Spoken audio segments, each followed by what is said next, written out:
The forces which acts in the interior of earth are called. तो जो अर्थ के अंदर एक्ट करते हैं फोर्सेस, ऐसे फोर्सेस को क्या कहा जाता है? तो फर्स्ट ऑप्शन में दिया गया है एंडोजेनिक फोर्स, सेकंड ऑप्शन में दिया गया है exogenic force and third option में दिया गया है न्यूक्लियर फोर्स। तो आपको याद रखना है कि जो अर्थ के अंदर फोर्स लगते हैं, अर्थ के इंटीरियर में जो फोर्स लगते हैं, उनको कहा जाता है एंडोजेनिक फोर्सेस। तो इसका फर्स्ट क्वेश्चन का आंसर हो जाएगा ऑप्शन नंबर ए। इसके बाद देख लेते हैं, देखिए यहाँ पे वर्ल्ड ओरिजिन की बात करी जाएगी। तो एंडो का मतलब क्या होता है? एंडो का मतलब होता है इनसाइड, एक्सो का मतलब होता है आउटसाइड, ठीक है, और जेनिक का मतलब होता है ओरिजिन, ठीक है। तो जो एंडोजेनिक का मतलब हो गया जो अंदर से ओरिजिनेट करते हैं, जो अर्थ के इनसाइड से ओरिजिनेट करते हैं, that is called endogenic force. Next question देख लेते हैं। नेक्स्ट क्वेश्चन में क्या बोला गया है? नेक्स्ट क्वेश्चन इसी का थोड़ा सा अपोजिट है। Force that works on the surface of earth. तो जो अर्थ सरफेस पे काम करते हैं, ऐसे फोर्सेस को क्या कहा जाता है? तो इनको कहा जाता है एक्सोजेनिक फोर्सेस, ठीक है। नेक्स्ट क्वेश्चन, क्वेश्चन नंबर 3 है। इसमें कहा है sudden movement like earthquakes and volcanoes are caused by. तो अर्थक्वेक और वॉल्केनो किसके एग्जाम्पल हैं, किन फोर्सेस के एग्जाम्पल हैं? तो they are the examples of endogenic forces. तो एंडोजेनिक फोर्सेस के ये दोनों एग्जाम्पल्स होते हैं। अब जरा एक ठो ये देख लेते हैं, एक बहुत इंपॉर्टेंट हमारे पास चार्ट दिया गया है एनसीईआरटी में। इसमें देखिए अर्थ के मूवमेंट्स बताए गए हैं। अर्थ मूवमेंट्स में आपको एंडोजेनिक फोर्सेस के बारे में बताया गया है, एक्सोजेनिक फोर्सेस के बारे में बताया गया है। एंडोजेनिक फोर्सेस को फिर से दो पार्ट्स में ब्रेक कर दिया गया है। एक सडन फोर्सेस हो गए हैं, एक डैस्ट्रोफिक फोर्सेस हो गए हैं। सडन फोर्सेस में आप देखेंगे तो अगेन इसको तीन पार्ट्स में डिवाइड किया गया है। एक अर्थक्वेक है इसका एग्जांपल सडन फोर्सेस में, एक वॉल्केनोज आएगा और तीसरा क्या आएगा? लैंडस्लाइड्स। लेकिन डायस्ट्रोफिक फोर्सेस में बिल्डिंग माउंटेन्स, जो माउंटेन्स बिल्ड होते हैं, ठीक है, जो माउंटेन्स बने हैं, उसके लिए कौन चीज़ रिस्पॉन्सिबल है, उसके कौन सा फोर्स रिस्पॉन्सिबल है? तो उसके लिए डायस्ट्रोफिक फोर्स रिस्पॉन्सिबल है। लेकिन एक्सोजेनिक फोर्स में देखेंगे तो एक्सोजेनिक फोर्स को अगेन दो पार्ट में डिवाइड किया गया है। एक इरोजनल होता है और एक डिपोजिशनल होता है। इरोजन अलग चीज़ होती है, डिपोजिशन अलग चीज़ होती है, ठीक है। ये भी हम लोग आगे फर्दर पढ़ेंगे। अब यहाँ पे भी देख लीजिए चार चीज़ों का इरोजन के बारे में चार फैक्टर्स बताए गए हैं, रिवर, विंड, सी वेव्स और ग्लेशियर्स। मतलब यहाँ पे भी इरोजन की भी एक्टिविटीज़ होंगी और डिपोजिशनल एक्टिविटीज़ भी होगी। किसमें? इन चारों चीज़ों में, जैसे वो रिवर है, विंड है, ठीक है, सी वेव्स हैं और ग्लेशियर्स हैं। अब एक एक करके सबको पढ़ लेते हैं। तो चलिए क्वेश्चन 4 देखते हैं पहले। क्वेश्चन 4 में क्या बोला गया है? इसमें बोला गया है dash is a vent opening in the earth crust through which molten material erupts suddenly. तो मोल्टन मटेरियल जिससे इरप्ट करता है सडनली, तो उस वेंट को क्या कहते हैं? मतलब ये जो प्रोसेस दिया गया है, ये प्रोसेस किसका है? तो this is related to volcano. ये वॉल्केनो का एग्जाम्पल है। वॉल्केनो के एग्जाम्पल में आप लोग देख सकते हैं यहाँ पे वेंट दिखाई पड़ रहा है और ये जो लावा है, ये जो वॉल्केनो है, जो मैग्मा है, वही बाहर निकलता है और इस वेंट से निकलता है। तो इस चीज़ को क्या कहते हैं? दिस इज़ कॉल्ड वॉल्केनो, ठीक है। यहाँ पे आपको ऐशेस भी दिखाई पड़ रहे हैं क्योंकि जब ये बाहर से निकलेगा तो इसके ऐश बाहर निकलते हैं। और ये भी आप लोग को याद रखना है कि जब मैग्मा बाहर निकलता है, ठीक है, जब मैग्मा बाहर के सरफेस पे आ जाता है तो उसको लावा बोलते हैं, ठीक है। नेक्स्ट क्वेश्चन देख लेते हैं। क्वेश्चन नंबर 5 है। क्वेश्चन नंबर 5 में क्या बोला गया है? क्वेश्चन 5 में बोला गया है the place in the crust where the earthquake starts. देखिए अर्थक्वेक जहाँ से स्टार्ट होता है वो प्लेस क्रस्ट में जो कहलाती है उसका नाम क्या है? तो उसको क्या कहते हैं? That is called focus. कई बच्चे इस पे एपी सेंटर लगा देते हैं, एपी सेंटर गलत है, उसको क्या कहते हैं? फोकस कहते हैं, ठीक है। तो देख लीजिए, जैसे यहाँ पे हम लोग मान लेते हैं इस पॉइंट से अर्थक्वेक ओरिजिनेट कर रहा है, तो इस पॉइंट को क्या कहा गया है? फोकस कहा गया है। और फोकस के जस्ट ऊपर, जस्ट परपेंडिकुलर अगर देखें, अगर ऊपर की ओर जस्ट देखते हैं सरफेस पे, अर्थ के सरफेस पे देखते हैं, तो वो पॉइंट जो आएगा that will be called as epicentre, ठीक है। तो जहाँ से अर्थक्वेक स्टार्ट होगा उसको फोकस कहा जाएगा और फोकस के जस्ट ऊपर वाला पॉइंट जो अर्थ के सरफेस पे होगा उसको क्या बुलाएगा? एपी सेंटर बोला जाएगा, ठीक है। और यहीं से सीज़मिक एनर्जी ओरिजिनेट करती है, किससे? फोकस से। The place on the surface above the focus is called, तो अभी हमने आपको बताया अबव द फोकस जो प्लेस होती है उसको क्या बुलाता है? That is called epicentre. Next question is question number 7। इसमें कहा गया which of the following are earthquake waves. तो कौन कौन सी इसमें अर्थक्वेक वेव्स हैं? फर्स्ट इज पी वेव या लॉन्गिट्यूडनल वेव भी उसको बोलते हैं। सेकेंड इज एस वेव और उसको ट्रांसवर्स वेव भी बोला जाता है और तीसरी है एल वेव और उसको सरफेस वेव भी बुलाता है। तो तीनों ही अर्थक्वेक की वेव्स हैं, तो इसलिए इसका आंसर हो जाएगा ऑल ऑफ एबव। इसके बाद जरा इसका स्ट्रक्चर्स देख लेते हैं, कैसी ये वेव्स होती हैं, किन तरीके की बनती हैं। तो देखिए ये हमारे पास पी वेव्स हैं, तो डायरेक्शन ऑफ मूवमेंट ये है। और पी वेव्स में आप देख सकते हैं कोई भी क्रेस्ट और ट्रफ नहीं बन रहा है। कॉम्प्रेशंस और रेयरफैक्शंस होते हैं इसमें। कॉम्प्रेशंस हैं, देखिए यहाँ पे आपको दिखाई पड़ रहा होगा, ठीक है, जो आपको छोटी छोटी सी लाइंस दिखाई पड़ रही होंगी, कॉम्प्रेशंस शो कर रहा है। और यहाँ पे देखिए रेयरफैक्शंस है, मतलब कॉम्प्रेशन का उल्टा है। कॉम्प्रेशन मतलब होता है किसी चीज़ का दबना, जैसे आपने स्प्रिंग देखी होगी, तो समझ लीजिए यहाँ पे स्प्रिंग कॉम्प्रेस हो रही है और यहाँ पे एक्सपैंड हो रही है इन जगहों पे, ठीक है, तो यहाँ पे एक्सपेंशन हो रहा है। तो यहाँ पे पी वेव्स में इस तरीके का होता है। जब आप एस वेव देखते हैं तो यहाँ पे देखिए हमारे पास कुछ ऐसे ऐसे करके वेव फॉर्म्स आ रहे हैं, तो ये किस में होता है, ये एस वेव में होता है। और जो एल वेव्स हैं, एल वेव्स में आप देख सकते हैं कि क्या हो रहा है, देखिए वेव का जो ये डायरेक्शन दे दिया गया है ट्रैवल का, तो वो सरफेस पे वेव ट्रैवल करती है, ठीक है। तो अगर सरफेस पे वेव ट्रैवल करेगी तो उसको हम लोग क्या बोलेंगे, एल वेव बोलेंगे, ठीक है। नेक्स्ट क्वेश्चन देखते हैं, क्वेश्चन नंबर 8 है। इसमें कहा गया है an earthquake is measured by a machine called. देखिए अर्थक्वेक को मेजर करने के लिए जो मशीन होती है उसको क्या कहा जाता है, दैट इज़ कॉल्ड अ सीज़मोग्राफ। बच्चे इसमें आंसर लगा देते हैं रिचर स्केल, जो गलत है। Richter scale is not an instrument, is not a machine. ये मशीन नहीं होती है। मशीन क्या होती है, मशीन सीज़मोग्राफ होती है। रिचर स्केल एक स्केल है। नेक्स्ट क्वेश्चन देख लेते हैं, उससे पहले मैं आपको ये डायग्राम दिखा देता हूँ कि इस डायग्राम को ही हम लोग सीज़मोग्राफ कहते हैं। देखिए बाकायदा प्रॉपर एक मशीन लगाई गई है। यहाँ पे आप लोग देख सकते हैं एक डेड वेट, हैवी वेट रखा गया है। हैवी वेट से एक पेन अटैच्ड है। अब यहाँ पे जैसे ही मोशन होंगे, जैसे ही मान लीजिए अर्थ में मोशन होंगे, तो क्या होगा, ये जो स्टैंड है ये मूव करेगा, इधर उधर कंटिन्यूअसली मूव करेगा। मूवमेंट से क्या होगा कि यहाँ पे जो हैवी वेट था वो थोड़ा सा मोशन करेगा, और उसके मोशन से जो पेन है वो ऐसे ऐसे करके आपको कुछ रीडिंग्स दे देगा।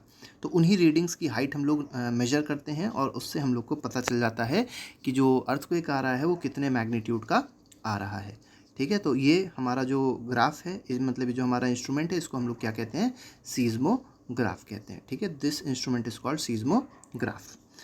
इसके बाद एक और चीज़ देख लेते हैं, एक और क्वेश्चन देख लेते हैं। नेक्स्ट क्वेश्चन में कहा गया है the magnitude of earth is measured on the.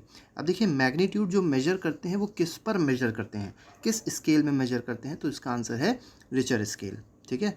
Next question हो जाएगा क्वेश्चन नंबर 10। इसमें कहा गया है an earthquake of magnitude dash is considered as major earthquake. तो मेजर अर्थक्वेक कौन सा अर्थक्वेक होता है, तो ऐसा अर्थक्वेक जिसका मैग्नीट्यूड 7 से ज़्यादा होगा।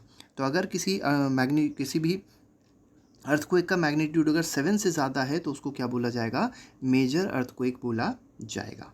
नेक्स्ट क्वेश्चन देखते हैं, क्वेश्चन नंबर 11 है। इसमें कहा गया है the wearing away of the landscape by different agents like water, wind and ice is called. देखिए अभी हम लोग इरोजन की बात कर ही रहे थे। इरोजन का मतलब यही होता है कि वियर अवे हो जाती है, जो भी चीज़ें होती हैं वो गायब हो जाती हैं, ठीक है। वो किसकी वजह से, different agents like water, water की वजह से, विंड की वजह से, और आइस की वजह से, ठीक है। तो उसको क्या बोलते हैं, that process is called erosion. Erode हो गया, ख़त्म हो गया वहाँ से, ठीक है। नेक्स्ट देख लेते हैं, next process is the dash is breaking up of the rocks on the earth surface. जो अर्थ सरफेस पे रॉक प्रेजेंट होते हैं वो छोटे छोटे पार्ट्स में टूटने लग जाते हैं। तो जो टूटते हैं, that process by which they breaks up is called weathering. उसको हम लोग क्या बोलते हैं, वेदरिंग बोलते हैं। नेक्स्ट क्वेश्चन देखते हैं, क्वेश्चन नंबर 13 है।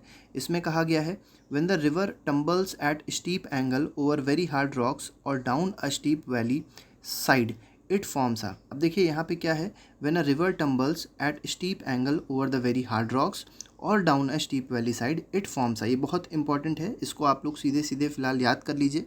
और इसका आंसर क्या है, इसको हम लोग कहते हैं वाटर फॉल। तो वाटरफॉल आप लोग को पता होगा वाटरफॉल क्या होता है, तो झरना इसको कहा जाता है हिंदी में। देख लीजिए झरना है, ठीक है। तो ये इसकी प्रॉपर्टी है जो पिछले क्वेश्चन में दी हुई थी। नेक्स्ट क्वेश्चन देख लेते हैं। क्वेश्चन में बोला गया है विच of the following statement is incorrect. यहाँ पे जो स्टेटमेंट दिए गए हैं उनमें कौन सा स्टेटमेंट इनकरेक्ट है पूछा गया है। तो फर्स्ट क्वेश्चन में दिया गया है the highest waterfall is Angel Falls, और ये कहाँ पे है, वेनेजुला में है, साउथ अमेरिका में जो लाई करता है, बिल्कुल सही है। तो first statement is absolutely correct.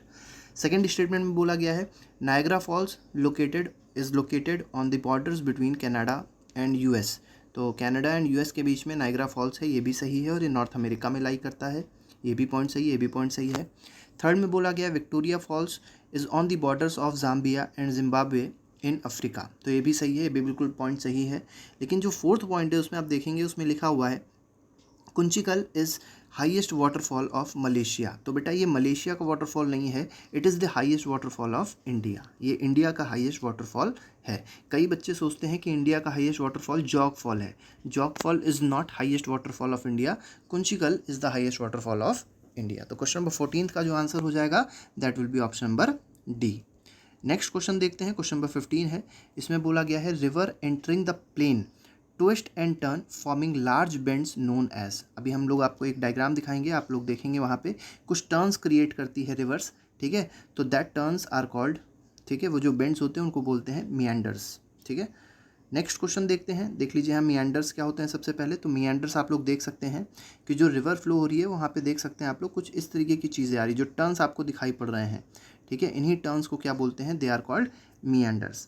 अब देखिए होता क्या है, कभी कभी ये जो टर्न्स होते हैं ये कुछ इस तरीके के हो जाते हैं कि एक अलग हो जाते हैं बिल्कुल, ठीक है। तो वो एक लेक का फॉर्म कर लेते हैं और उन लेक्स को क्या बुलाता है, they are called oxbow lakes, ठीक है। और उसके साथ ही साथ साइड्स पे, ये जो साइड्स आपको दिखाई पड़ रहे हैं, साइड्स पे थोड़ी सी उभार आपको दिखाई पड़ेगी, ठीक है। थोड़ा सा आपको ये ऊंची ऊंची ज़मीन दिखाई पड़ेगी और इसको क्या कहते हैं, इसको लिवीज़ कहते हैं, ठीक है, या लवीज़ कहते हैं। ये भी तीनों चीज़ें आपको बाद में याद रखनी है। तो मियांडर्स के बारे में एक और क्वेश्चन है, यहाँ पे देख सकते हैं आप लोग, ये ऑक्सबो लेक है, ठीक है, और ये आपकी रिवर है और ये देखिए आपका मियांडर्स बन रहे हैं, ठीक है। मियांडर loop cut off from the river, देखिए मियांडर के जो लूप थे वो कट ऑफ हो गए, ये जो लूप था ये कट ऑफ हो गया, ठीक है, from the river and forms a cut off lake, और उसने क्या कर दिया है, कट ऑफ लेक फॉर्म कर दी और इसको क्या कहते हैं, that is called an oxbow lake, ठीक है।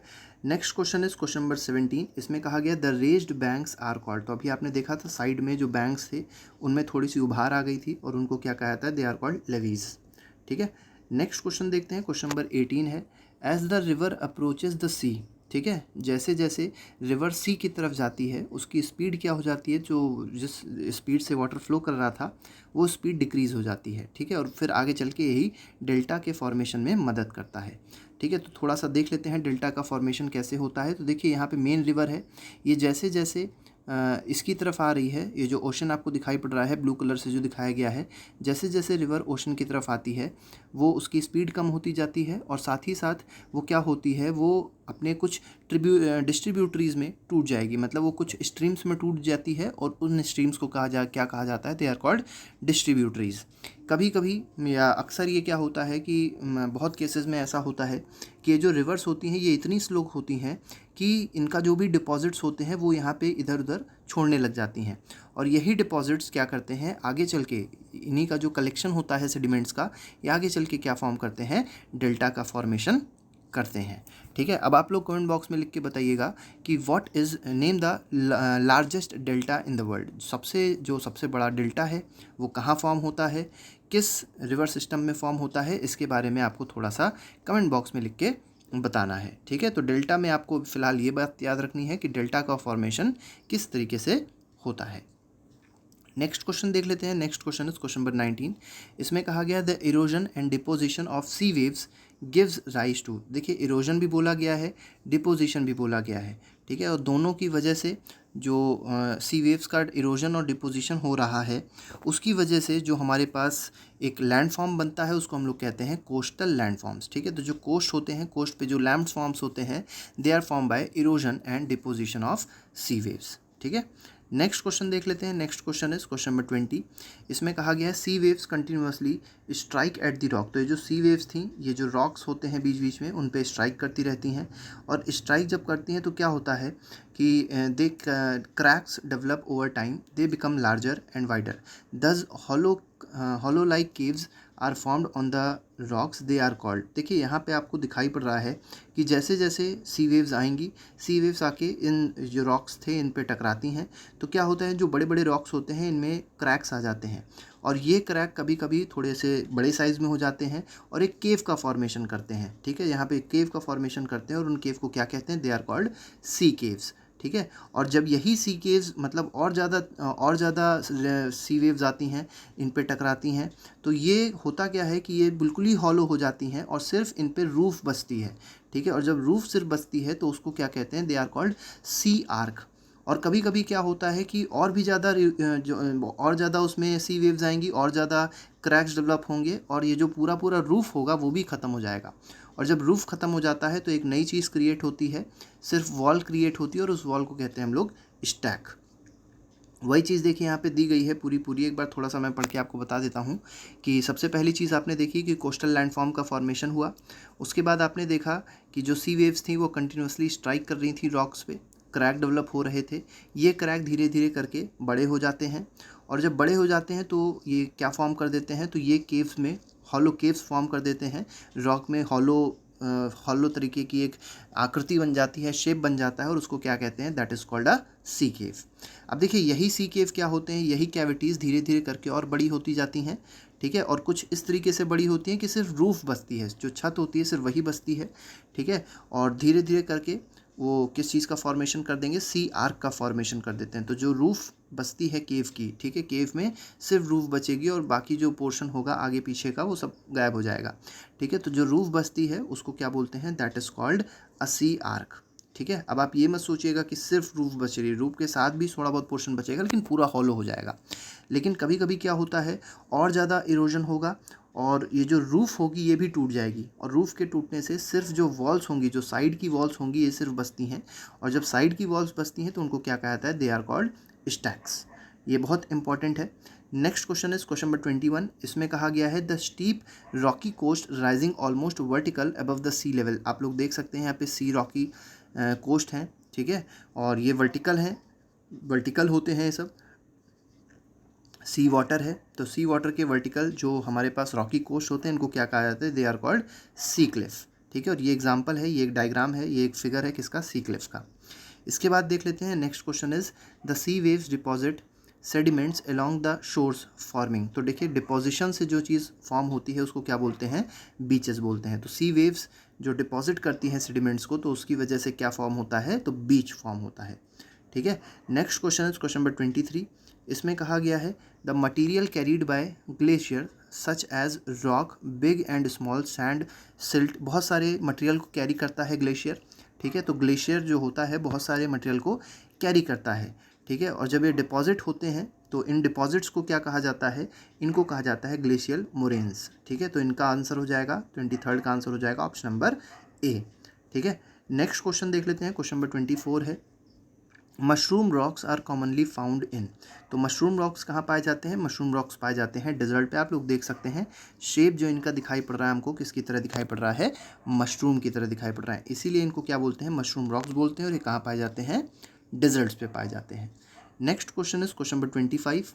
इसमें कहा गया है when the wind blows it lifts and transport is sand from one place to another. देखिए क्या होता है, जब विंड होती है मतलब जब एयर होगी, एयर जब ब्लो करेगी, हवा जब चलती है तो क्या होता है कि वो जितने भी यहाँ पे छोटे छोटे से पार्टिकल्स होंगे, ठीक है, सैंड के जो पार्टिकल्स होते हैं उनको एक प्लेस से दूसरे प्लेस तक ट्रांसफ़र कर देती है, ठीक है। When it stops blowing the sand falls and gets deposited in low hill like structures they are called. अब देखिए जब वही विंड जब रुक जाती है, जब विंड ब्लो नहीं होती है, तो ये जो सैंड के पार्टिकल्स थे ये एक जगह आके डिपॉजिट हो जाते हैं। तो उस डिपॉजिशन को क्या कहा जाता है, that deposition is called sand dunes. तो ये आप लोग सैंड ड्यून्स देख सकते हैं, इनको क्या बोला जाता है, they are called sand dunes. Next question देखते हैं, क्वेश्चन नंबर 26 है।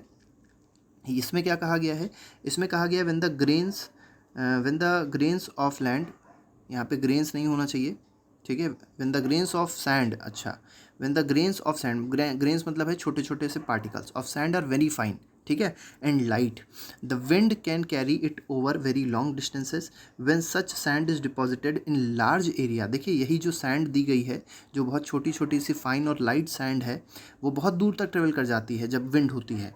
लेकिन होता क्या है, कभी कभी विंड नहीं होगी, ठीक है, या विंड अगर है भी तो यही सैंड जो होती है ये कभी कभी बहुत ज़्यादा एरियाज़ में डिपॉजिट हो जाती है। तो इसको क्या कहते हैं, दे आर कॉल्ड लोएस, ठीक है। तो इनको लोएस कहते हैं और ये एग्जांपल आप लोग देख सकते हैं, ये लोएस का एग्जांपल है। और लोएस जो है चाइना की लोएस फेमस है, ठीक है। तो ये चाइनीज़ लोएस का एक फोटोग्राफ बताई गई है, ये चीज़ आप लोग थोड़ा सा समझ लीजिए। तो दिस इज़ लोएस, ठीक है। नेक्स्ट क्वेश्चन देखते हैं, क्वेश्चन नंबर, अब यहाँ पे जो क्वेश्चन है हमारे पास में ये क्वेश्चंस हैं एनसीईआरटी एक्सरसाइज के। अब इनको जल्दी से देख लेते हैं, बहुत इजी क्वेश्चंस होते हैं एनसीईआरटी एक्सरसाइज के। तो पहला क्वेश्चन बोला गया है which is not an erosion feature of sea wave. तो सी वेव का इरोजन फीचर कौन सा इसमें नहीं है। तो बीच एक इरोजन फीचर नहीं है, क्योंकि बीच कैसा फीचर है, तो डिपोजिशन फीचर है सी वेव का। ठीक है, सी वेव का फीचर तो है, लेकिन कैसा फीचर है, डिपोजिशनल फीचर है। ठीक है, नेक्स्ट क्वेश्चन देखते हैं, क्वेश्चन नंबर 2 है। इसमें बोला गया है the depositional feature of glacier is, तो अभी हमने बताया था ग्लेशियर कई सारे छोटे छोटे से सेडिमेंट्स को, छोटे छोटे से रॉक्स को डिपॉजिट कर रहा था, उसका जो रिवर था, जो भी वाटर था उसका डिपॉजिट्स कर रहा था, और वो डिपॉजिट्स क्या कहलाता है, they are called glacial moraines. तो इसका आंसर हो जाएगा C option, that is moraine. Next question देखते हैं, क्वेश्चन नंबर 3 है। इसमें कहा गया है mushroom rocks are found in, अभी हम लोग ने डिस्कस किया था ये कहाँ पाए जाते हैं, ये पाए जाते हैं डिजर्ट्स में। क्वेश्चन नंबर 4 है, इसमें कहा गया है oxbow lakes are found in. अब ऑक्सबो लेक कहाँ पाए जाते हैं, तो बहुत सिंपल है, ऑक्सबो लेक्स कहाँ पाए जाएंगे। अब देखिए ऑक्सबो लेक के बारे में आपको समझना है, अभी हमने ऑक्सबो लेक आपको बताया था कि जब मियांडर्स फॉर्म हो रहे थे तो कुछ ऐसे पोर्शंस थे जो अलग हो गए थे रिवर से या मियांडर से। ठीक है, मियांडर्स का जो ये वाला पार्ट था इससे अलग हो गए थे, तो उनको कहाँ पाए जाएंगे, रिवर वैलीज़ में ये पाए जाएंगे। नेक्स्ट क्वेश्चन देख लेते हैं, ये हमारा आज का आखिरी क्वेश्चन रहेगा, ये है मैच द कॉलम। अब देखिए मैच द कॉलम करना है, बहुत सिंपल है। तो ग्लेशियर्स को क्या बुलाता है, तो ग्लेशियर्स को बोला जाता है रिवर ऑफ आइस। मियांडर्स की बात करी जाएगी तो मियांडर्स क्या है, तो मियांडर्स होते हैं हार्ड बेड रॉक्स होते हैं मियांडर्स। ठीक है, नेक्स्ट देख लेते हैं बीच क्या है, तो बीच शीशोर होती है, सीशोर पे बीच है। ठीक है, सीशोर बीच के साथ लग जाएगा। सैंड ड्यून्स की बात करी जाएगी तो सैंड ड्यून्स किससे लगेगा, तो सैंड ड्यून्स को लगा दीजिए डेजर्ट से। ठीक है, सैंड ड्यून्स कहाँ बन रहे थे, डेजर्ट्स में बन रहे थे। वाटरफॉल कहाँ लगेगा, तो वाटरफॉल लग जाएगा आपका रिवर्स में, तो रिवर्स से ही वाटरफॉल बनता है। ठीक है, और अर्थक्वेक की बात करी जाएगी तो बहुत सिंपल है, वाइब्रेशन ऑफ अर्थ। तो इस तरीके से हमारे सारे मैच द कॉलम हो जाएंगे। ठीक है, तो आज के लिए इतना ही रखेंगे। ठीक है, अगले लेक्चर पर एक और नए वीडियो के साथ, एक और नए MCQ सेशन के साथ आपसे फिर से मुलाकात होगी। अगर आप लोग को वीडियो अच्छा लगता है, कंटेंट अच्छा लगता है, क्वेश्चंस अच्छे लगते हैं, तो ज़रूर आप लोग चैनल को लाइक करिएगा, ज़रूर वीडियो को लाइक करिएगा, जिससे हम लोग आगे और भी अच्छे अच्छे वीडियोज़ आप लोग को दे सकें। तो आज के लिए फ़िलहाल इतना ही। Thank you very much, goodbye, जय हिंद।